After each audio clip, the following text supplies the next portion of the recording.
បាទសួស្តីបងប្អូនថ្ងៃនេះខ្ញុំបង្ហាញនៅរថយន្តមួយគ្រឿងទៀតហើយប្រភេទ XVX ណាបងប្អូនណា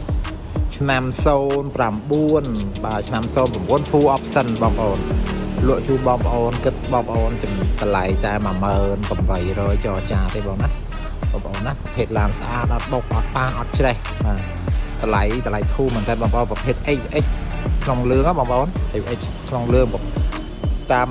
10800ចរចាទេបងប្អូនទស្សនាមើលវីដេអូខាងក្នុងបាទគឺប្រភេទឡានថ្មីខ្លាំងណាបងប្អូនណាអាចមកមើលបាននៅផ្លូវ2004បាទធានាមិនសិនប្រអប់លេខជូនបងរយៈពេល2សប្តាហ៍បងប្អូនណាប្រភេទឡានស្អាតឡាននេះគឺទិញពីម្ចាស់ដើមមក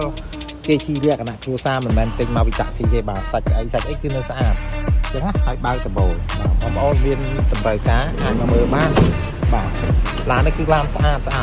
មែនតើបងប្អូនជួបបងប្អូនតម្លៃតែ10800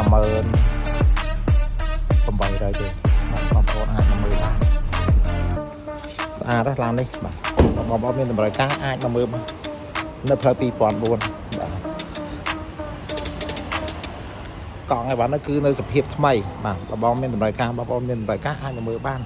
នៅផ្លូវ2004បាទគ្រឿងជាប់គ្រឿងអីគឺនៅថ្មីបាទម៉ាស៊ីនគឺស្អាតបាទប្រភេទ full option ណាបងប្អូនណា